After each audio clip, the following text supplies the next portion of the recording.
Vous avez envie de voir ce que donne Diablo 4 sur la saison 5 et on a aussi l'extension qui approche dans quelques mois, ça va arriver très vite et vous avez peur d'avoir trop de retard et ne pas vous y retrouver, eh bien rassurez-vous, après avoir vu cette vidéo, normalement vous allez avoir une très bonne vue d'ensemble de ce qu'il y a à faire et ce que vous devez faire dans Diablo 4 pour vous en sortir et pas être largué du tout. C'est vrai que Diablo 4 a bénéficié d'une très bonne saison 4 et un regain d'intérêt de la part des joueurs, et si vous avez déjà acheté le jeu mais que vous l'aviez un petit peu laissé tomber sur la fin de la saison 1 ou saison 2, et bien c'est le bon moment pour remettre un pied dedans. Donc dans cette vidéo on va faire le point sur la feuille de route, les bases, les nouvelles activités, enfin bref tout ce qu'il y a à savoir sur Diablo 4. Et vous êtes encore nombreux à regarder régulièrement mes vidéos sans être abonné, donc pour soutenir la chaîne et en avoir plus, n'oubliez pas d'exploser ce bouton rouge, d'activer la cloche. Sur ce, c'est parti.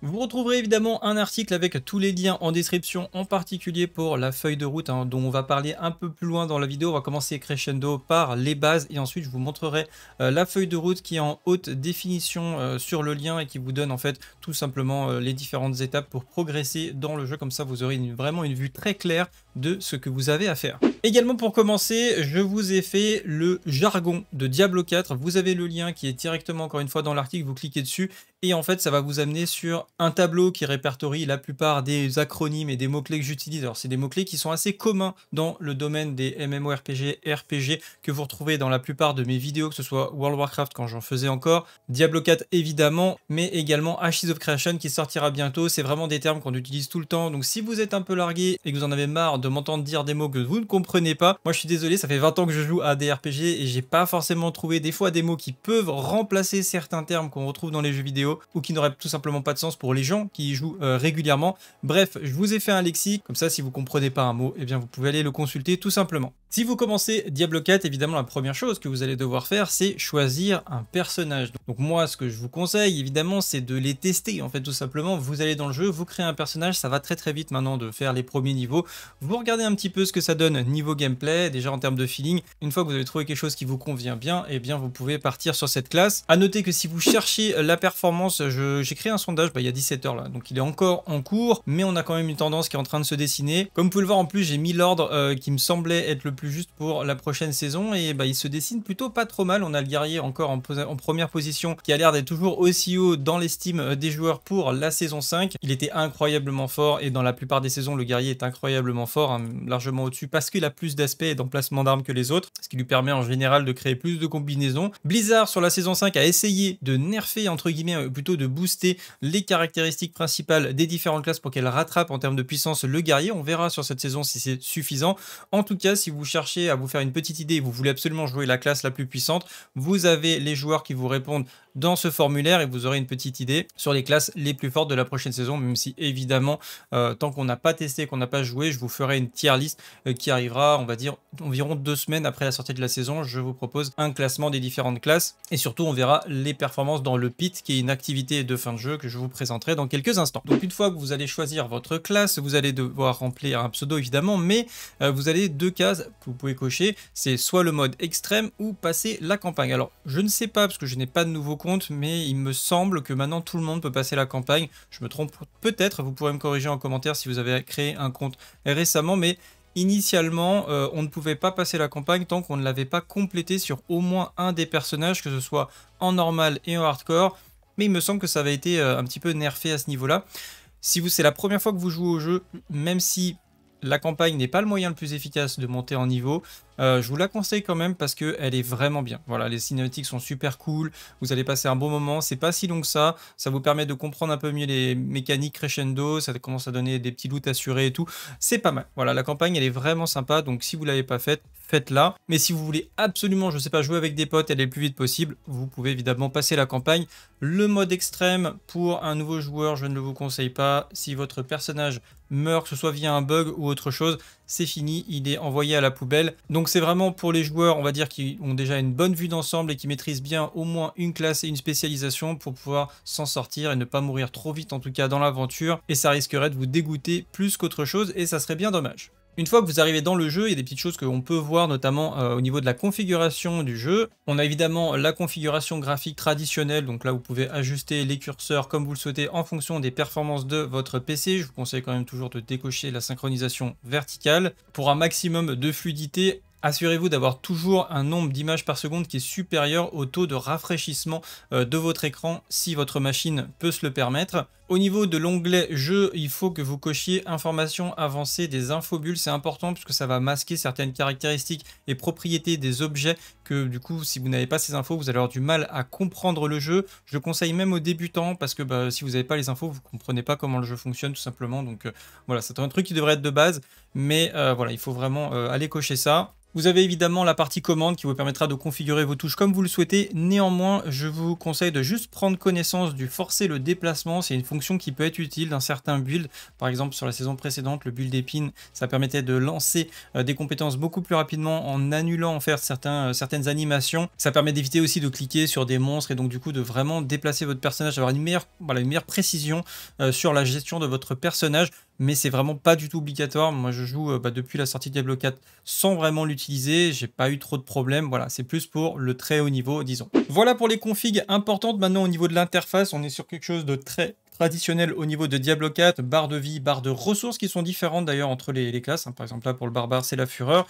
Vous avez vos sorts qui apparaissent, donc ça c'est en fonction des arbres de talent que vous allez mettre, qu'on verra peut-être juste après. Une fois que vous avez débloqué certaines compétences, que ce soit via des bonus d'objets ou quand vous les avez investis avec des points de talent, et bien vous pouvez les prendre et les déplacer directement dans votre barre ou inverser. Voilà, par exemple, c'est très facile à faire. Donc, il faut être en mode configuration, c'est-à-dire à partir du moment où j'appuie sur S, qui est mon bind, que vous pouvez modifier dans les commandes. Mais ici, c'est S, ça montre tout simplement les différentes compétences et je peux les faire glisser où je souhaite dans l'interface. Également pour le guerrier, vous avez par exemple ici à ce niveau-là, on voit sélection de l'arsenal. Quand on appuie sur le bouton du milieu de la souris, et bien tout simplement ça va choisir quelle arme je vais privilégier par rapport à une attaque donnée. Donc ça peut être intéressant et pertinent pour déclencher des fois certains parangons ou aspects, ou tout simplement attaquer plus vite, parce que quand vous allez utiliser des armes à une main, vous attaquerez tout simplement plus vite. Par exemple, c'est intéressant avec la fente, qui est une attaque de base, qui vous permet de créer aussi pas mal de déplacements. Ça vous permet de taper beaucoup plus vite et donc du coup de gagner en mobilité. Donc voilà, il y a des petites astuces comme ça pour les barbares et qui sont assez intéressantes à savoir. Au niveau de la carte, donc sur M, en fonction de votre raccourci, eh bien vous allez pouvoir afficher donc la carte du monde. Vous avez tous les points d'intérêt, donc je vous laisserai en prendre connaissance. Je ne vais pas forcément rentrer dans le détail. C'est assez intuitif. Normalement, vous avez juste à poser votre souris dessus pour savoir à quoi ça correspond. Juste sachez que quand vous déployez l'onglet ici, vous avez les différentes quêtes et ce qui est important, c'est de localiser les quêtes de saison. Donc quand vous allez arriver sur la saison 5, eh bien vous allez avoir pareil des quêtes vertes de saison. Elles sont à faire en priorité en général pour pouvoir débloquer les mécaniques de saison, ce qui donne aussi beaucoup de bonus, parfois des bonus d'objets et des très bons items, en particulier pour votre leveling. Donc c'est souvent très fort et il faut les faire en priorité. Elles sont situées dans les quêtes prioritaires, donc pareil, les quêtes blanches sont aussi des quêtes très importantes à faire, soit pour votre classe ou pour l'intrigue du jeu. Les quêtes bleues sont aussi intéressantes, mais pour autre chose. Elles vont vous donner pas mal d'expérience pour votre leveling, même si c'est pas du tout le plus rentable, mais surtout, là où c'est intéressant, c'est pour monter votre réputation de zone, puisque quand on appuie, donc on est sur la carte, j'appuie sur W, eh bien vous allez afficher les différentes réputations des zones, et ça c'est très important si vous débutez, puisque vous allez avoir des bonus temporaires et permanents. Ce qui nous intéresse évidemment, c'est les points de compétence, la capacité de potion, points de compétence, des obol max, et également des parangons à la fin. Donc, et vous avez les mêmes bonus comme ça qui se cumulent sur les différentes régions. Donc pour pouvoir faire ça, monter votre réputation, il faut aller dans une région donnée, il faut débloquer les points de téléportation, il faut débloquer l'intégralité de la carte, vous pouvez faire des quêtes. Le plus rapide pour moi, c'est faire des quêtes. Je vous le dis, pour monter la réputation, j'ai testé pas mal de choses. Le plus rapide, c'est de faire des quêtes. Si vous êtes bloqué sur une quête, perdez vraiment pas de temps. Vous tapez le nom de la quête directement sur Google et en général, vous trouvez la solution. À noter que c'est séparé entre le soft score, la saison et le hardcore, c'est-à-dire softcore et saison sont connectés, il n'y a pas de problème. Si vous débloquez du coup d'une saison à l'autre, parce que ça, ce que je suis en train de vous dire, c'est permanent, c'est une fois que vous avez validé les réputations, vous les gardez pour toutes les saisons. C'est pour ça que c'est quelque chose que vous pouvez préparer dès maintenant. mais ça ne va pas le débloquer pour le hardcore, et donc ça veut dire que c'est quelque chose que vous devrez faire pour le hardcore. Également pour les hôtels de Lilith, donc c'est tous les points gris en fait que vous voyez ici que j'ai déjà débloqués. Il y a plein de guides sur internet, vous avez des cartes en fait. D'ailleurs si vous allez sur mon site camelabs.fr, vous allez dans la partie ressources, vous avez carte détaillée du sanctuaire, et ici sur Map Genie, vous allez pouvoir localiser tout simplement tout ce qui vous intéresse. Donc vous avez ici la liste globale, vous allez tout cacher et on va faire apparaître uniquement les altars de Lilith. Donc voilà, ils sont en orange, ils sont tous localisés. Donc ça, il faut aller tous les chercher. C'est des points de caractéristiques vraiment bonus. Donc évidemment, un ne fait pas la différence, mais quand vous avez tout débloqué, ça fait un réel boost de puissance. Surtout que là, avec le dernier patch de la saison 5, les caractéristiques principales vont donner un gros boost aux différentes classes, et que en plus de ça, eh bien, on va avoir la région qui n'est pas encore, qu'on ne voit pas ici, mais c'est la future région de la prochaine extension qui sera débloquée, qui vous donnera donc une nouvelle réputation, des nouveaux altars de Lilith et tout. Donc si vous avez tout à faire plus la nouvelle région, bah forcément vous allez prendre pour le coup du retard, donc autant vous y prendre maintenant. C'est pas si long que ça, débloquer tous les Lilith, ça prend 4 heures, mais bon après il y a évidemment tout le reste des réputations à faire. Pour moi les réputations prennent beaucoup plus de temps que les Lilith, mais bon voilà, une fois que c'est fait, c'est fait. Également prenez connaissance de votre roue d'action, donc par défaut je crois qu'elle est sur tabulation, mais vous pouvez la changer, ça vous permettra par exemple de faire des émotes. C'est important pour certaines quêtes, des fois vous devez être devant des statues, faire bonjour devant la statue, ça va valider la quête, donc ça vous pouvez en personnaliser et le faire glisser à ce niveau là, et comme ça vous allez pouvoir avoir un nouveau raccourci. Alors vous pouvez aussi mettre des potions, des élixirs dans les raccourcis, c'est plutôt pas mal quand vous voulez vous buffer rapidement, que vous n'avez pas envie de chercher dans l'inventaire, et bien vous pouvez faire glisser comme ça à l'intérieur différents objets en raccourci rapide. Et en particulier pour le hardcore, vous avez le parchemin d'évasion qui vous permet de vous téléporter instantanément, donc qui vous permet de vous sortir de situations compliquées. Et enfin, eh bien, vous allez pouvoir commencer à jouer, vous allez prendre des niveaux, vous allez pouvoir commencer à investir des points de talent donc dans l'arbre de compétences. Donc par défaut c'est F1. Une fois que vous allez arriver, que vous allez finir votre arbre de talent, vous allez pouvoir commencer à débloquer des parangons, qui sont des points qui se débloquent à partir du niveau 50 et jusqu'au niveau 100. Et normalement pour la prochaine extension, ce qui va changer surtout la manière peut-être dont on va acquérir les points de parangon, mais en tout cas c'est assez simple à comprendre. Vous allez avoir des points, vous allez pouvoir avancer dans les différents plateaux, choisir différents plateaux en fonction de ce qui vous intéresse. On va avoir des passifs avec des nœuds légendaires plus ou moins intéressants en fonction du build que vous jouez. Vous trouverez également des glyphes que vous faudra choper en général soit dans la Helltide et surtout dans les donjons de cauchemar, c'est là où vous en aurez le plus, et vous pourrez les monter en niveau pour qu'elles soient plus puissantes à la fin des donjons de cauchemar également, qu'on verra un petit peu à quel moment on peut y avoir accès à ces donjons de cauchemar. Chaque classe a également des compétences personnalisées. Ici on a l'expertise d'armes, et je vais pas forcément rentrer dans les détails des sorts de toutes les classes, on a fait pas mal de vidéos déjà qui détaillent un petit peu les différentes classes, mais vous pouvez généralement le consulter ici à partir de votre fiche de personnage, que ce soit les compétences, l'expertise et la feuille de personnage avec votre équipement, mais également ses caractéristiques et matériaux que vous retrouverez regroupés ici. Au niveau des objets que vous allez pouvoir trouver dans Diablo 4, donc ça dépend tout simplement de votre niveau. Pour avoir des objets plus puissants, il faut monter de niveau, c'est évident, mais vous allez pouvoir rencontrer des objets communs, donc qui sont de couleur blanche, des objets magiques de couleur bleue, des objets rares de couleur jaune, des objets légendaires de couleur orange, des objets uniques, donc plutôt d'une couleur gris marron clair, comme par exemple cette côte de rasoir, et des objets mythiques. Alors ceux-là ont été modifiés pour la saison 5, et maintenant on les objets, enfin avant ça s'appelait des Uber uniques, c'était un peu la communauté qui les appelait comme ça parce qu'ils étaient extrêmement rares, mais ils avaient la même apparence que des objets uniques. Et les objets mythiques seront maintenant de couleur violette et ont une animation et un son différent quand ils tombent au niveau du sol, donc ça fera partie en tout cas des meilleurs objets du jeu à partir de la saison 5. Néanmoins, les objets uniques ou mythiques ne peuvent pas recevoir ni d'aspect parce qu'ils ont leur propre aspect interne ou de la trempe.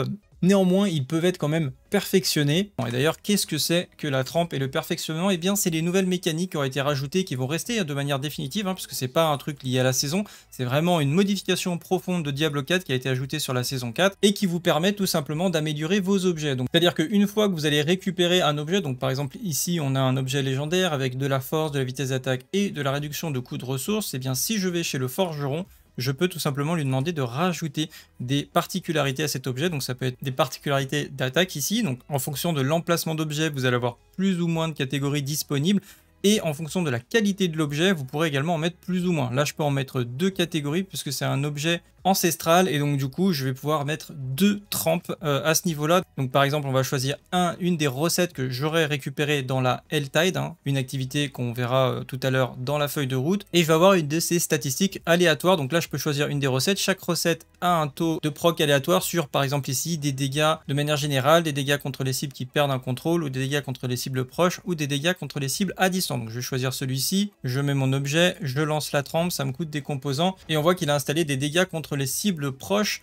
Il y a un petit bug d'affichage, mais en tout cas c'est bien ça qui a été mis. Et je peux en rajouter un deuxième, donc par exemple contrôle du barbare au hasard, et il m'a mis commotion 1 sur 2. Voilà. La difficulté étant évidemment de récupérer les trempes qui vous intéressent sur chacun des objets. Sur les objets de base, on a 7 tentatives. Vous pourrez avoir plus de tentatives sur les objets qui ont ce qu'on appelle des greater affixes.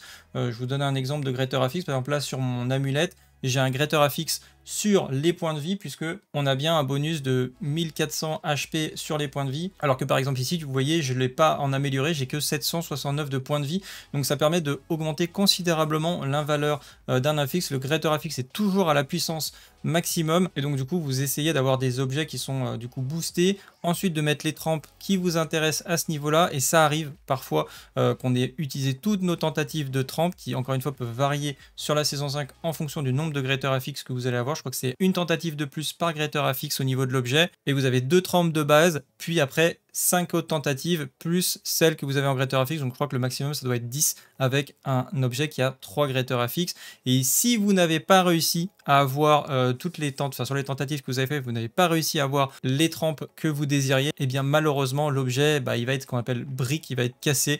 Vous pourrez malheureusement le mettre à la poubelle, il faudra en retrouver un. Et une fois que vous avez fait l'intégralité de la trempe de vos objets, vous allez pouvoir faire ce qu'on appelle du perfectionnement. Et là, ça va pouvoir être tout simplement le principe d'augmenter tout simplement la puissance d'un objet. Donc là, par exemple, je vais pouvoir le passer au niveau 4, il est en 4 sur 12. Je vais l'améliorer, il passe en 5 sur 12, et on voit que ça a augmenté son nombre de points de vie. Il était à peu près à 600, il est passé à 630. Je peux encore l'améliorer, vous allez voir les points de vie. Voilà, il passe à 656, etc. Donc ça augmente considérablement les statistiques de votre équipement, sachant que vous avez déjà maxé les bonnes statistiques normalement sur votre équipement. Et quand vous allez faire du perfectionnement, c'est que vraiment vous allez améliorer encore plus ces statistiques. Ça augmente vraiment tout dans l'ensemble, les stats, que ce soit celles de base, mais aussi le tempering. Et en plus de ça, tous les 4 niveaux, vous allez avoir une stat qui va être boostée aléatoirement. Là, par exemple, on voit qu'on a 13,5% sur l'épine qui est apparue. Et ça peut retomber tous les 4 niveaux sur la même statistique ou une autre. Là, par exemple, si je le monte niveau 8, alors j'ai pas les ressources ici pour le faire, mais potentiellement, ça pourrait tomber soit sur une autre statistique, par exemple la vie, donc du coup, elle va passer en bleu et être encore plus boostée, ou alors ça pourrait retomber sur épine, la passer en jaune, et à ce moment-là, on aurait une stat d'épine encore plus forte, et ça peut tomber 3 fois. Donc, vous pouvez l'avoir de couleur bleu, jaune et orange, qui rappelle un petit peu la couleur légendaire, donc d'un proc légendaire sur la stat de votre choix. Et il est également possible de réinitialiser les rangs, ce qui aura pour effet de vous rembourser une bonne partie de vos composants, mais malheureusement vous perdez pas mal d'or dans le processus. Et au passage, n'importe quel forgeron du jeu sera en capacité de vous faire soit de la trempe ou du perfectionnement à partir du moment où vous avez les prérequis pour pouvoir le faire. Également, comment faire des dégâts dans Diablo 4, parce que c'est vrai que parfois on comprend pas trop les mécanismes, comment on fait des dégâts dans un jeu, hein, tout simplement. Eh bien, les Anglais ont un petit peu schématisé ça avec un système de saut qui est représenté par cette image, c'est-à-dire que vous avez des coefficients multiplicateurs dans le jeu, il faut en avoir le plus possible, parce que certaines statistiques vont s'additionner et d'autres vont tout simplement se multiplier. Donc Blizzard a été gentil, puisque à partir de la saison 4, je crois, je sais plus c'est sur quelle saison exactement qu'ils ont fait cette modification, mais c'est vraiment, enfin pour moi ça apporte vraiment un gros plus de lisibilité sur le jeu. Par exemple, sur ces bots, vous voyez l'aspect, c'est marqué lorsque vous êtes inarrêtable, et durant 4 secondes qui suivent la fin de cet effet, votre vitesse de déplacement est augmentée de 21%, et on voit un petit plus en gris derrière ça, donc ça veut dire que c'est une caractéristique additionnelle. Ça augmente ma vitesse de déplacement de 21%, et ça s'additionne avec ma vitesse de déplacement que je peux avoir de base, mais également sur d'autres objets. Si ça avait été multiplicateur, et bien là ça aurait été vraiment beaucoup plus puissant, et mon personnage deviendrait absolument une fusée, mais c'est bien une addition. Mais vous avez d'autres aspects par exemple qui vont vous offrir un coefficient multiplicateur qui lui vous apportera beaucoup plus de dégâts, comme par exemple la charge invoque 4 ancien qui charge avec vous infligeant 56 en pourcentage, donc il y a un petit X en gris, de dégâts normaux et barbares uniquement. Donc là, on voit que c'est un nouveau coefficient multiplicateur et ça, vous allez en avoir à plusieurs endroits et c'est plus ou moins masqué. Comment on peut obtenir des coefficients multiplicateurs? Eh bien, je vous ai essayé de vous synthétiser ça. Vous pouvez avoir des coefficients multiplicateurs, donc déjà avec les dégâts de votre arme, c'est son propre coefficient multiplicateur. Donc ça veut dire que augmenter la puissance de votre arme, et en l'occurrence, on peut le voir au niveau du DPS principalement, va faire que vous allez gagner énormément de dégâts.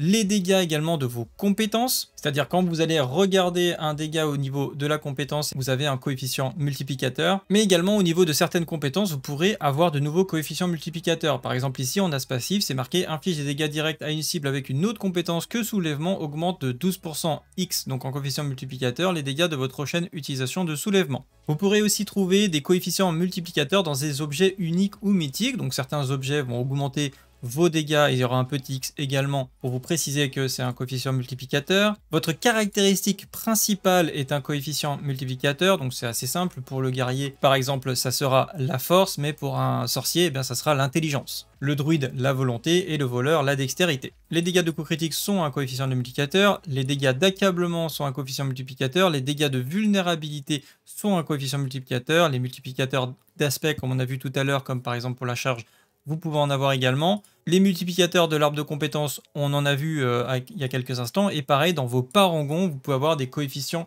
multiplicateurs. Donc là, par exemple, on a revanche qui va faire que quand vous infligez des dégâts d'épine, eh bien, ça augmente tous les dégâts que subit la cible de votre part de 1% en coefficient multiplicateur et ça se stack jusqu'à 8%. Mais vous avez aussi des nodes légendaires qui sont comme ici, soit en additionnel ou en coefficient multiplicateur. Comme par exemple ici, rage de sang qui augmente vos dégâts de 10% de votre bonus de rage du berserk jusqu'à un maximum de 30%. À tout ça, on pourrait rajouter aussi la vitesse d'attaque ou la génération de ressources qui sont un petit peu plus difficiles à évaluer en termes de dégâts multiplicateurs parce que c'est un petit peu différent, mais ça contribue effectivement à être un coefficient multiplicateur qui peut démultiplier considérablement le DPS de votre personnage, donc il faudrait potentiellement ajouter aussi à cette liste.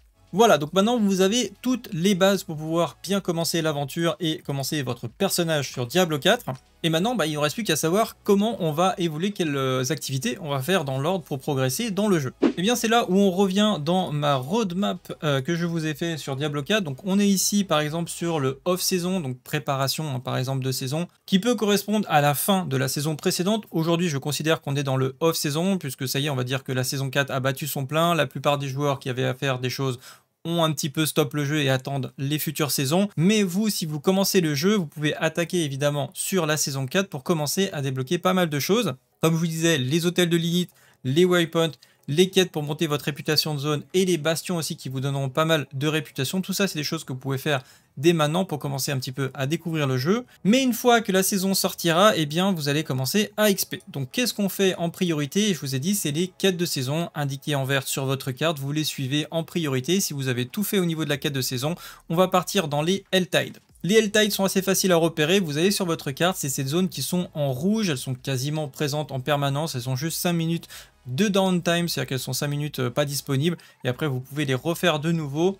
C'est assez facile, vous vous baladez dans la zone, les monstres sont un petit peu plus difficiles qu'à l'extérieur, ils vont vous dropper des cendres et avec ces cendres vous allez ouvrir des coffres qui sont encore une fois indiqués sur votre carte, qui vous donneront des meilleurs loots, des objets, des composants très intéressants, en plus de vous donner des points d'expérience. Donc c'est vraiment la meilleure activité pour monter de niveau, en tout cas pour l'instant c'était le cas sur la saison 4, je pense que ce sera aussi le cas sur la saison 5, ça a plutôt bien marché, c'est une activité qui a été très appréciée par les joueurs. Vous avez mis à peu près 3 à 5 heures pour passer du tier 1, on va dire au tier 3, mais je pense que c'est moins que ça. Pour les joueurs qui passent la campagne, évidemment, c'était assez rapide en tout cas sur la saison 4. Est-ce qu'il faut jouer en T1 ou en T2? Moi, je vous conseille toujours le T2, sauf si vous êtes en hardcore. Éventuellement, le T1 peut être un peu plus safe. Mais à part ça, jouez tout le temps en T2 puisque vous avez des bonus d'XP, des bonus de loot, donc vaut mieux jouer votre leveling sur le T2. Ensuite, au niveau du T3, alors sur la saison 4, le plus rentable, c'était pareil, les quêtes de saison, puis ensuite les Helltide, bien qu'il y ait eu des modifications sur les points d'expérience au niveau de la saison 5, donc peut-être qu'il peut y avoir une modification sur ma feuille de route, c'est-à-dire que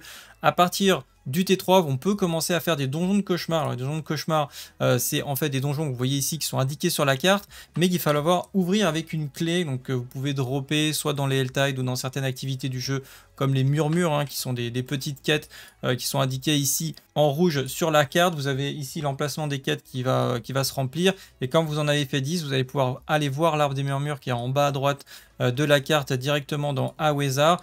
Et ça peut vous dropper vos premières clés, en fait, tout simplement, pour ouvrir des donjons de cauchemar. Donc, on clique dessus, ça ouvre un donjon. Quand vous ouvrez votre carte, vous l'avez directement qui va être centré sur votre écran. Vous pouvez cliquer dessus et vous y téléporter. Ces donjons-là sont un peu plus durs que les donjons traditionnels et les niveaux des monstres aussi va être en corrélation avec le niveau de la clé que vous allez faire. Donc, si vous faites une clé niveau maximum, peut-être que ça aura plus de niveaux que la Helltide.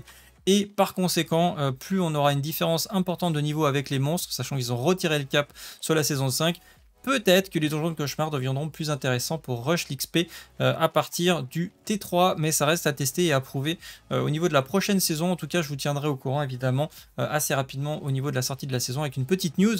Ensuite, une fois qu'on va arriver à peu près au niveau 40, 45, 50 pour ceux qui veulent vraiment pas prendre de risques, même si normalement avec la puissance qu'on a avec le Tempéry maintenant, il y en a qui à partir du niveau 50 à peu près passent très facilement sur le T4. Il faudra tuer donc ce qu'on appelle les donjons capstone. Vous le verrez, ils sont indiqués sur votre carte. Vous en avez le premier pour passer du T2 au T3 se trouve directement dans Kyovashad. Le capstone du T3 au T4 se passera directement dans le Fallen Temple que vous trouverez dans les steppes ardentes à ce niveau-là. Encore une fois, il sera indiqué sur votre carte. Et ça vous permettra de commencer à arriver sur la fin de jeu. Enfin, plutôt sur le push XP. Alors, on n'est pas encore exactement sur la fin de jeu. On passe en T4 qui est le niveau le plus élevé du jeu. Mais la fin de jeu commence à peu près à ce niveau-là. Donc là, vous êtes encore à peu près niveau 50-60. Vous êtes encore en phase de leveling. Et ce qui sera le plus intéressant restera probablement les Helltide, les donjons de cauchemar, les arbres des murmures peuvent être intéressants pour récupérer notamment beaucoup d'or en début. Voilà, au tout début de la saison, en général, c'est assez intéressant pour récupérer de l'or. D'ailleurs, en parlant d'or, mais aussi de composants, tout simplement, on peut se poser la question au début du jeu, est-ce que je détruis, donc quand vous êtes chez le forgeron, vous pouvez recycler en fait les objets pour récupérer des matériaux. Là, par exemple, j'ai un objet jaune, je vais le vendre et je vais récupérer des cuirs, mais des cristaux voilés qui vont me servir à plein de choses dans le jeu, donc pour faire des crafts. Et bien quand vous commencez le jeu, il vous faut un minimum d'or, donc il va falloir faire un petit compromis, on va dire, sur les premiers niveaux, histoire d'avoir le minimum syndical, mais l'or, vous allez quand même la récupérer vraiment très rapidement, et surtout en début du jeu, vous n'en avez pas non plus énormément besoin, juste assez pour faire vos trempes, donc ce que je dis, c'est vraiment le minimum. Et une fois que vous avez suffisamment de composants, et bien normalement à partir du T4, on va faire que vendre nos objets contre de l'or, puisque bon, en général les objets de désenchantement, de recyclage plutôt, on en a vraiment beaucoup. Alors que en tout cas sur la saison 4, et bien l'or on en avait vraiment besoin. Alors je sais qu'ils ont réduit pas mal le coût en or de pas mal de choses, mais en général Blizzard a envie qu'on utilise beaucoup notre or à travers des gold pits, donc c'est-à-dire des activités qui vont absorber l'énorme quantité d'or que des joueurs farment, et donc du coup on peut s'attendre à ce que l'or reste toujours très importante pour la saison 5. Donc une fois que vous avez bien recyclé vos composants, vous vendez tout contre de l'or pour stacker un maximum et pouvoir faire vos enchantements, etc. Les bastions peuvent être intéressants pour débloquer des légions, mais bon, on a vu que sur la saison 4, c'était pas non plus hyper important. Et les World Boss sont très intéressants, surtout au tout début, ça vous permet d'avoir des prismes qui vous permettent de créer des emplacements de chasse chez le joaillier, donc faire des trous en fait dans votre équipement pour mettre des différentes gemmes qui vont vous apporter beaucoup de puissance ou des points de vie. Donc ça va être important de faire les premiers World Boss. Ensuite ici, vous remarquez qu'il y a un petit cristal, puisque sur la saison 4, on avait une réputation qui était la réputation des loups de fer, qui était une réputation à monter, qui vous permettait d'avoir une récompense qui s'appelle une étincelle sublimée. C'est une récompense qui vous permettra de fabriquer ce qu'on appelle donc des Uber uniques ou des mythiques uniques, hein, qui seront de couleur violette du coup à ce niveau-là pour la saison 5. Et comme vous pouvez le voir, ça coûte 4 étincelles sublimées. C'est comme ça, par exemple, vous pouvez obtenir un Shaco à coup sûr, ou le cimier d'Arlequin en français, qui est un objet très convoité, même s'il y aura beaucoup d'uniques qui sont très puissants. Mais c'est un fonctionnement qui avait beaucoup plu sur la saison 4, et j'espère qu'on aura un système similaire sur la saison 5. Alors, le système de craft des Uber uniques sera toujours là, hein, ça c'est une certitude. Moi, je vous parle surtout du système de réputation des loups de fer qui se montait dans la Helltide. Pour l'instant, je ne sais pas s'il y a eu une équivalence pour pouvoir obtenir, pouvoir remonter, parce que l'intérêt, c'est qu'on pouvait remonter cette réputation plusieurs fois sur les rerolls, et ce qui permettait d'avoir un Uber unique à coup sûr sur une saison, même si on avait un temps de jeu, on va dire, modéré par rapport à des joueurs un peu plus hardcore. Donc pour l'instant, je les mets avec un point d'interrogation, à voir si on a une réputation ou un système équivalent pour récupérer comme ça avec nos rerolls des étincelles sublimées. Donc ça, vous avez toute cette partie-là qui se fait principalement jusqu'au niveau 100. Je vous conseille de pex pas mal quand même au niveau des donjons de cauchemar, ça vous permettra d'avoir beaucoup d'XP, mais aussi de looter vos glyphes, de les monter, de les looter et de les monter, parce que vous pouvez améliorer le niveau de vos glyphes à la fin des donjons de cauchemar, il faudra le faire de toute façon. Donc tant qu'à prendre de l'XP, autant que ce soit le plus rentable possible. Et les donjons de cauchemar, tant que vous n'avez pas toutes les glyphes, c'est vraiment très intéressant. Une fois que vous êtes niveau 100, vous allez pouvoir commencer ce qu'on appelle la fin de jeu. Donc là, vous avez la fosse ou le pit en anglais, ou pour ceux qui jouent à Diablo 3, ce sera les rifts, je crois, qui sont très intéressantes. Au niveau de l'XP aussi, si vous arrivez à les faire avant, parce que votre classe est complètement broken, vous pouvez aller faire de la fosse assez rapidement. Ça donne beaucoup d'XP. Et encore plus, je pense, à partir du moment où vous aurez retiré le cap, si vous pouvez vous faire booster au niveau de la fosse, je pense que ça donnera énormément d'XP. Ça va être complètement broken, je pense. En tout cas, vous avez des très bons loots et des matériaux de fin de jeu dans la fosse. C'est aussi vraiment l'activité étalon qu'on utilise pour la puissance des personnages à partir de la saison 4. Donc vraiment une super activité de fin de jeu qui a été rajoutée par Blizzard. On a aussi le farming des boss. Donc ça, la plupart des boss, vous avez des invocations qui sont présentes dans le jeu qui vont vous permettre pas mal de choses. Je vais pas forcément rentrer dans les détails à ce niveau-là, puisque je vous ai fait un guide qui s'appelle le guide ultime du farming ciblé, que vous trouverez encore une fois dans camillabs.fr, donc guide farming et guide ici.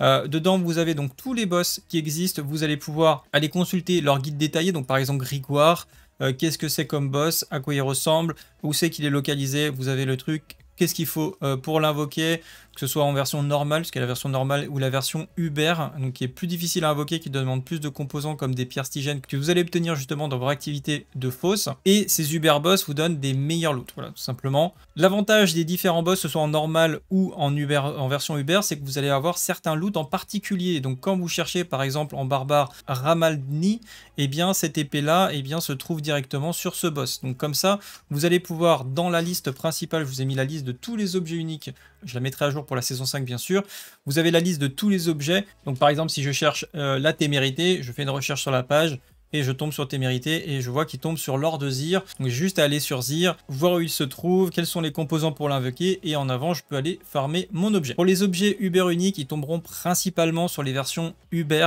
des différents boss, donc c'est-à-dire que leurs versions améliorées, qui sont beaucoup plus difficiles à tuer, mais ils ont fait pas mal d'améliorations sur la saison 5. On devrait non seulement pouvoir looter beaucoup plus souvent des objets mythiques uniques un petit peu partout, mais aussi dans la nouvelle activité qui a été ajoutée, qui s'appelle les hordes infernales que vous voyez ici. Donc là on a parlé des boss de farm, je vous ai parlé d'Uriel, d'Andariel qui sont des boss que vous pouvez invoquer, mais les hordes infernales sont un nouveau contenu de fin de jeu qui est en fait tout simplement une sorte d'arène que vous allez pouvoir activer avec des boussoles qui vont être de plus ou moins haut niveau et donc plus ou moins difficiles. On va dire que sur le début de fin de jeu c'est de 1 à 6, et pour le très haut niveau, c'est de 7 à 8 que vous voyez ici, qui sera vraiment l'activité de fin de jeu. D'après ce qu'on a vu sur le PTR, le niveau 8 était assez compliqué. Il fallait quand même pas mal de stuff et un bon build pour pouvoir les passer. Donc on verra sur la saison 5 quel est le niveau de difficulté du niveau 10, mais apparemment les récompenses à ce niveau-là ont été grandement améliorées. Ça vous permettra d'avoir donc des très bons objets en termes de récompenses, donc à tester encore sur la saison 5, mais ça fait partie donc des nouvelles activités de fin de jeu pour cette saison 5.